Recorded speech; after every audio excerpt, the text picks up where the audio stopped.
मुझे नहीं पता कि ये कहानी मैं आप लोगों को कैसे बताऊं। बहुत ही कम लोगों को अपनी जिंदगी में इस तरह के हादसों का सामना करना पड़ता है जैसा मैंने उस रात किया। मैं अपने ऑफिस की एक पार्टी से घर लौट रहा था। मैंने थोड़ी पी हुई थी और मुझे बार बार नींद की झपकी आ रही थी। एक बार तो मैं गाड़ी चलाते चलाते सो ही गया था जब एक बड़े ट्रक के हॉर्न की आवाज से मैं चौंक कर उठा। मैं समझ चुका था कि मुझे कुछ खाने और एक कड़क कॉफी की सख्त जरूरत थी, लेकिन आधे घंटे तक गाड़ी चलाने के बाद भी मुझे कोई भी रेस्टोरेंट नहीं मिला।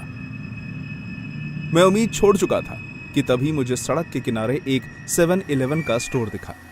मैंने अपनी गाड़ी ठीक उसके दरवाजे के आगे लगा दी और थरथराते पैरों से अंदर गया।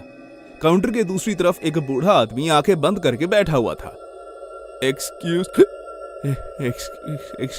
मी, क्या है? उसने बिना अपनी आंखें खोले मुझे जवाब दिया। क्या आपके यहाँ कॉफी है? मैंने पूछा। क्या तुम 7-Eleven में पहली बार आए हो? उसने अभी भी अपनी आंखें बंद ही रखी थी। जी हाँ, मैंने नशे भरी आवाज में जवाब दिया। उसने नींद से भरी अपनी आंखें खोली, बड़ी ही निराशा भरी नजरों से मेरी तरफ देखा और फिर बाएं तरफ इशारा किया। 7-Eleven में आपका स्वागत है, कॉफी मशीन उस तरफ है। और फिर दोबारा झपकी लेने के लिए अपनी आंखें बंद कर ली। मुझे थोड़ी शर्मिंदगी तो महसूस हुई, क्योंकि सच कहूं तो मैं वाकई 7-Eleven में पहली बार आया था। क्यों? क्योंकि उस रात से पहले मुझे कभी इसकी जरूरत नहीं पड़ी। मैं उस कॉफी मशीन की तरफ जाने लगा और रास्ते में मैंने अपने लिए एक सैंडविच भी उठा लिया। उस मशीन से कॉफी बहुत धीरे धीरे निकल रही थी, या फिर शायद मैं इतने नशे में था कि मुझे लग रहा था कि वो काफी धीरे निकल रही है। कॉफी का इंतजार करते हुए मुझे स्टोर के दरवाजे के खुलने और बंद होने की आवाज आई। मैंने काउंटर की तरफ देखा तो तकरीबन 50 साल की उम्र की एक औरत, जिसने गुलाबी रंग के कपड़े पहने थे और उस पर एक सूरजमुखी भी बना हुआ था, वहां खड़ी थी। वो काउंटर पर जाकर रुकी और उसने उस आदमी से कुछ पूछा, लेकिन वो आदमी तो कब से अपने सपनों की दुनिया में खोया हुआ था, इसलिए उसने इस बार भी अपनी आंखें नहीं खोली। उस औरत ने इधर उधर देखा और तब हमारा आमना सामना हुआ। वो बहुत ही अजीब ढंग से मुस्कुराई। मैं जानता हूं कि मैं उस समय काफी नशे में था, लेकिन मेरी बात का यकीन कीजिए, उस औरत के दांत बहुत ही बड़े और नोकीले थे। उनकी धार इतनी तेज थी कि ऐसा लग रहा था जैसे वो खुद उन्हें जानकर तेज करती हो। उसके दांतों का रंग गाढ़ा पीला था, जिसे देखकर मुझे उल्टी करने का मन होने लगा। मैंने उसकी तरफ से अपनी नजरें हटाई और अपनी कॉफी पर ध्यान देने लगा। अभी मैं कॉफी को बस एक ही घूंट लेता हूं कि मैंने उसके पैरों की आवाज अपनी तरफ आती हुई सुनी। मैं सीधा देख रहा था और अपनी पूरी कोशिश करने लगा कि उसे ये ना लगे कि मैं उसे देखकर घबरा गया हूं। वो मेरे पास आई और उसने अपनी तीखी आवाज में कहा, मैं तुम्हें परेशान नहीं करना चाहती, लेकिन क्या तुम मुझे बता सकते हो कि यहाँ डेंटल फ्लॉस कहाँ मिलेगा? वो आदमी मेरी मदद करने के लिए अभी काफी व्यस्त लगता है। अगर और कोई वक्त होता तो मैं ऐसे लोगों को नजरअंदाज कर देता, लेकिन मुझे यहाँ से निकलने से पहले कॉफी खत्म करनी थी और मैं नहीं चाहता था कि वो मेरे सर पर खड़ी रहे। इसलिए मैंने उसे एक शेल्फ की तरफ इशारा करके बताया, जहां मैंने कुछ टूथब्रश लटके हुए देख लिए थे। आपको वहां मिल सकता है। तुमने पी हुई है? जब उसने ऐसा कहा तो मैं शर्मिंदा हो गया, लेकिन मैंने झिझक कर मुस्कुरा दिया। मेरे पति तुम्हारी ही तरह पिया करते थे जब तक। वो कुछ देर तक ऐसे सोचने लगी जैसे उसे याद ही ना हो कि उसने आखिरी बार कब अपने पति को इतने नशे में देखा था, और फिर उसने कहा, जब तक वो मर नहीं गया। क्या? मैं उसकी बात सुनकर हैरान हो गया। वो अपने गंदे पीले दांत दिखाकर फिर से हंसने लगी और फिर डेंटल फ्लॉस लेने आगे चली गई। सच कहूं तो उसे अपने दांतों के साथ साथ अपने दिमाग को दिखाने की भी बहुत जरूरत थी। मैं उसे देखता रहा। वो शेल्फ के पास जाकर रुक गई। उसने डेंटल फ्लॉस का एक पैकेट उठाया और मैं ये देखकर हैरान हो गया कि वो वहीं अपने दांत साफ करने लग गई। हाँ, वाकई उसने धागा निकाला और वहीं उसका इस्तेमाल करना शुरू कर दिया। उसकी आंखें मुझे देख रही थी और मेरी उसे। हम एक दूसरे को घूर रहे थे। कुछ सेकंड्स के बाद मैंने अपनी नजरें उस पर से हटा दी। मैं अपनी कॉफी खत्म कर चुका था और निकलने के लिए तैयार था जब मैंने झुनझुनी आवाज सुनी। ऐसी आवाज जैसे कोई मोती टूटकर नीचे गिरा हो। उसके बाद जो हुआ वो हमेशा हमेशा के लिए मेरे दिमाग में छप गया। मैंने ये देखने के लिए नीचे देखा कि आखिर क्या गिरा है, और मुझे एक बड़ा पीला दांत जिस पर खून लगा हुआ था जमीन पर गिरा दिखा। वो औरत ना सिर्फ अपने दांत साफ कर रही थी, बल्कि उन्हें इतने जोर से रगड़ रही थी कि वो एक एक करके नीचे गिर रहे थे। वो उन्हें अपने मसूड़ों से अलग कर रही थी। उसका चेहरा उस समय बहुत भयानक लग रहा था। उसके माथे पर जरा भी शिकन नहीं था, जबकि उसके मुंह से बहुत खून बह रहा था। वो बिना आंख झपकाए मेरी तरफ देख रही थी और बड़ी बेरहमी से अपने दांत तोड़ रही थी। मैं नहीं जानता कि वो ऐसा क्यों कर रही थी, लेकिन उसे ये करते देख मैं बहुत डर गया, इतना कि चिल्लाना भी भूल गया। मेरे पैर जम चुके थे, हाथों से पसीने छूट रहे थे। मैं चिल्लाना चाहता था और वहां से भाग जाना चाहता था, लेकिन मैं ऐसा नहीं कर पा रहा था। मैं नहीं जानता कि मैं कितनी देर वहां यूं ही खड़ा रहा और उस औरत को अपने दांत निकालते हुए देखता रहा। जैसे उसका काम खत्म हुआ तो उसने अपना मुंह एक रुमाल से साफ किया और मेरी तरफ देखकर एक आखिरी बार मुस्कुराई, लेकिन इस बार उसकी मुस्कुराहट और भी ज्यादा डरावनी लग रही थी। सूजे हुए खाली मसूड़ों का एक सेट जो उसे दुनिया की सबसे भयानक मुस्कान बना रहा था। वो आराम से काउंटर की तरफ वापस गई। सोए हुए उस आदमी के आगे उसने $1 रखा और स्टोर से बाहर निकल गई। खून और कई सारे दांत अभी भी जमीन पर पड़े हुए थे। मेरे पेट में गुड़गुड़ होने लगी। मैं भागकर स्टोर से बाहर निकलकर उल्टी कर देता हूँ। मैं किसी तरह गाड़ी चलाकर उस रात घर पहुंचा और पूरी रात मुझे बुरे सपने आते रहे। लेकिन कहानी अभी खत्म नहीं होती। करीब 1 महीने बाद जब मैं अपने घर के लिविंग रूम में बैठकर कॉफी पीते हुए खबरें देख रहा था, मुझे वो औरत दोबारा दिखी। उसके बारे में और भी कुछ लिखा था। सुर्खियों में लिखा था कि निर्भक्षी औरत ने खाया अपने पति को और फिर अपने सारे दांत तोड़ डाले। वो पागल औरत एक कातिल और निर्भक्षी थी, जिसने पहले अपने पति को मारा और फिर उसे खा गई। न्यूज रिपोर्टर ने यह भी कहा कि जब पुलिस ने उस औरत से पूछा कि उसने अपने दांत क्यों तोड़े, तो उस औरत ने हंसते हुए जवाब दिया कि मैंने खुद को एक बुरी बीवी होने की सजा दी है, लेकिन मेरे यकीन कीजिए वो बहुत ही स्वादिष्ट था।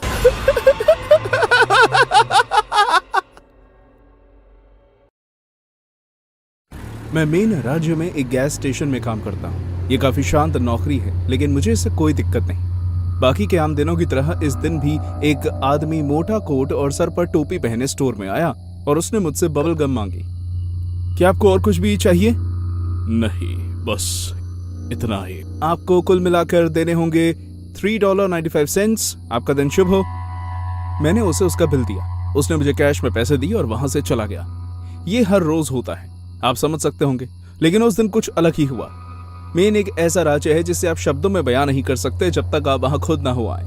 यहाँ अटलांटिक से ठंड आती है और बाहर बहुत ही ज्यादा कोहरा हो जाता है। जैसे ही मैं दुकान बंद करने वाला था, बर्फीला तूफान चलने लगा। ऐसे ही तूफानों को देखकर मुझे लगता है कि क्या मैं वाकई इस नौकरी के लिए बना भी हूँ।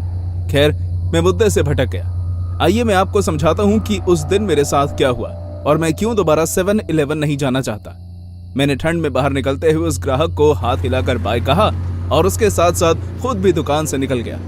हालांकि दुकान बंद करने में अभी कुछ मिनट बचे थे, लेकिन मैंने समय होने का इंतजार नहीं किया और फैसला किया कि आज दुकान जल्दी बंद करके घर निकल जाऊंगा। आखिरकार कौन ऐसे मौसम में बाहर निकलेगा और मैं खामखा लेट हो जाऊंगा। और तब जाकर मैंने गौर किया कि वो आदमी पार्किंग के एक कोने में खड़ा होकर मुझे घूर रहा था। उसकी तरफ देखकर सर हिलाने के बाद मैं अपनी गाड़ी की तरफ बढ़ने लगा और वो आदमी आवारागर्दों की तरह मेरी तरफ आने लगा। ए लड़के, उसने कहा, क्या तुम्हारा 7-Eleven में काम खत्म हो गया है? तो क्या तुम मुझे मेरे घर तक छोड़ दोगे? वो वहां, क्या वो तुम्हारा ट्रक नहीं है? कुछ ही दूरी पर खड़े एक ट्रक की तरफ इशारा करके मैंने उससे पूछा। मेरी गर्दन के पीछे के बाल खड़े हो गए थे। मैं बहुत घबरा गया था, लेकिन मैंने खुद को शांत किया। वो मुस्कुराया और उसने अपना सर हिलाकर हाँ कहा और फुसफुसाकर ठंड के बारे में कुछ कहने लगा। मैंने एक लंबी सांस ली और अपनी गाड़ी खोलने लगा, लेकिन किसी वजह से मेरे मन ने मुझे पीछे मुड़कर देखने को कहा। वो आदमी अभी भी वहां खड़ा था। उसकी नजरें मुझे ऐसे देख रही थी जैसे वो जन्मों का भूखा हो। मैं फौरन गाड़ी में बैठा और मैंने जल्दी से उसे अंदर से बंद कर लिया। मेरा दिल जोर जोर से धड़क रहा था। मुझे लगा जैसे मैंने उसे कुछ कहते हुए सुना, लेकिन वहां रुककर वो बात जानने के लिए मैं बहुत डरा हुआ था। अपनी गाड़ी स्टार्ट करने के बाद मैंने अपना सर घुमाकर पीछे देखा कि कहीं वो मेरा पीछा तो नहीं कर रहा। मैंने एक ट्रक के पार्किंग से निकलने की आवाज सुनी। उससे निकले धुएं ने आसमान के सुंदर बादलों को बदसूरत कर दिया, लेकिन मैं उसके वहां से निकलकर जाने से काफी खुश था। उस दिन मैंने स्टोर से घर तक काफी तेज गाड़ी चलाई, जो मैं अक्सर कभी नहीं करता। गाड़ी के साइड में लगे शीशे से मैं पेड़ों को तेजी से पीछे छूटते हुए देख पा रहा था। 1 घंटे तक जंगल से गुजरने के बाद अंधेरा हो गया और अब मैं शहर की रोशनी में आ गया। जो लोग मेन में रहते हैं, मैं चाहता हूं कि वो उसकी कल्पना करें। ठंड, अंधेरा और शांति। मैंने जिंदगी में कभी खुद को इतना अकेला महसूस नहीं किया। जैसे जैसे मैं अपने घर के करीब आ रहा था, इससे पहले कि मैं अपने घर की तरफ एक आखिरी मोड़ लेता, मेरा मन मुझे बार बार पीछे मुड़कर देखने की सलाह दे रहा था। मेरे रोंगटे खड़े हो गए और मैं वहीं जम सा गया। टोपी पहने हुए वो आदमी अब भी मेरा पीछा कर रहा था। अंधेरे में उसका ट्रक ठीक से नहीं दिख रहा था, लेकिन मैंने उसे आसानी से पहचान लिया। वो सफेद रंग का गंदा ट्रक था जिस पर हर जगह स्क्रैच लगे हुए थे। मैं बहुत डर गया था। हालांकि मुझे लगा कि शायद ये कोई इत्तेफाक हो सकता है, लेकिन मेरा दिल जानता था कि ऐसा नहीं है। ऐसा हो ही नहीं सकता कि आदमी भी उसी जगह के आसपास रहता हो जहां मैं रहता हूं, मैंने खुद से कहा, और मेरा पेट घबराहट में गुड़गुड़ करने लगा। वो मेरे पीछे ही था। जैसे जैसे मैं गाड़ी चला रहा था, मैंने अपने घर की तरफ नहीं मोड़ा, बल्कि मैं अपने घर के बिल्कुल विपरीत जाने लगा। मैंने गाड़ी के अंदर वाले शीशे से पीछे की तरफ देखा तो उसकी गाड़ी अपने पीछे ना पाकर मुझे काफी बेहतर महसूस हुआ। हालांकि मेरा सुकून बस कुछ ही देर का था, क्योंकि मुझे जल्दी एक ट्रक की हेडलाइट और दूर से आती हुई उसकी परछाई शीशे में दिखने लगी थी। उसने भी मेरे साथ साथ अपनी गाड़ी घुमा ली थी। मेरे मन में डर बस चुका था। मैं और तेज चलाने लगा। गाड़ी चलाते हुए मेरे हाथ कांपने लगे थे।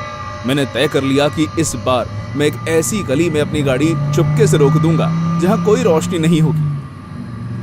मैंने जल्दी से गाड़ी वहां लगाई और इंजन बंद कर दिया। मैं वहीं बैठकर पीछे देखता रहा। कुछ ही सेकंड्स के बाद मैंने उसके ट्रक की आवाज सुनी। वो धीरे से उस गली से गुजरकर आगे निकल गया। खुद को संभालते हुए और गाड़ी चालू करके अपने घर की तरफ जाने से पहले मैंने कुछ देर और गाड़ी में बैठकर इंतजार किया। मैं बहुत ही ध्यान से और धीरे धीरे उस गली से अपनी गाड़ी निकालने लगा। मुझे ऐसा लग रहा था जैसे कोई मुझे देख रहा हो, और मैं फौरन अपने घर की तरफ बढ़ा। लेकिन फिर अचानक जैसे ही मैंने अपने सर घुमाकर पीछे से आगे देखा, मेरा जैसा दिल धड़कना बंद हो गया और मेरा खून ठंडा पड़ गया। कोट और टोपी पहने हुए वही आदमी मेरे सामने खड़ा था। उसकी आंखों में जो मुझे दिख रहा था वो बस हैवानियत। जब मैं वहां से भागा तो वो बस मुझे देखता रहा, और मुझे ये मानना पड़ेगा कि अभी भी उसकी आंखें याद करके मैं कांप रहा हूं। उसकी आंखों का रंग काला और भूरा था और उनके आसपास खून की नसें दौड़ रही थी। डर और खौफ देने वाली वो नजर जो मुझे जिंदगी भर याद रहेगी। अब बस मैं बहुत बर्दाश्त कर चुका था और शायद सर्दी की हवा भी मेरा सर चढ़ चुकी थी। अपनी गाड़ी का शीशा नीचे करके मैं उस पर चिल्लाया, आखिर तुम्हें मुझसे चाहिए क्या? कुछ नहीं, उसने कहा। उसके मोटे लाल फटे हुए होंठों से आवाज आई, कुछ नहीं। ये एक बहुत ही आम जवाब है, लेकिन आप इसकी उम्मीद नहीं करते। सोचिए जरा, जब भी कोई किसी फिल्म में किसी से ऐसा पूछता है तो सामने वाला उसके बदले में एक जवाब की उम्मीद करता है, लेकिन इस आदमी ने बहुत ही आराम से कह दिया, कुछ नहीं, और फिर अपनी घिनौनी आंखों से मुझे घूरने लगा। खैर, उसने दूसरे तरीके से तो मुझे जवाब दे ही दिया था। वो मेरी तरफ चलने लगा। जैसे जैसे वो करीब आने लगा, उसके कदम धीरे होने लगे। मैंने इंजन चालू किया और तेजी से वहां से निकल गया, और जब तक मैं अपने घर पहुंच के आधे रास्ते तक नहीं पहुंच गया, मैंने पीछे मुड़कर नहीं देखा। अपने घर के आगे गाड़ी लगाकर मैंने फौरन उससे बाहर निकला और जल्दी से मैंने घर की सारी खिड़की दरवाजे बंद कर दिए। मैं बहुत डर चुका था। मेरे दिमाग में बस उसी आदमी का चेहरा घूम रहा था। मैं जहां भी देखता मुझे वही नजर आता। मुझे डर था कि कहीं वो मेरे घर के अंदर ही तो नहीं। जब मैं ये लिख रहा हूं तो मैंने अपने घर की लाइट जलाकर रखी हुई है और मैं किसी भी चीज के लिए बाहर नहीं निकलने वाला हूं। मुझे नहीं पता कि आखिर उसे क्या चाहिए था, लेकिन उसका इतना करना ही मेरे लिए 7-Eleven वापस ना जाने का कारण बनने के लिए काफी है। और इन सब में सबसे बुरी बात तो यह है कि इस सब के बावजूद वह भी बाहर आजाद घूम रहा होगा और अंधेरे में अपना एक नया शिकार ढूंढ रहा होगा। और उससे भी बुरा हो सकता है वो मेरे घर के बाहर खड़ा हो और मेरे बाहर आने का इंतजार कर रहा हो सकता है कि ये मेरी कल्पना हो, लेकिन मैं सच कह रहा हूं कि मुझे रात को एक ट्रक की आवाज अपने घर के बाहर से आती हुई सुनाई देती है। अगर उसे गलती से भी मेरे घर का पता चल चुका है तो मैं उसे अंदर नहीं आने दूंगा और ना ही खुद से बाहर निकलूंगा। कम से कम तब तक तो नहीं जब तक सुबह नहीं हो जाती।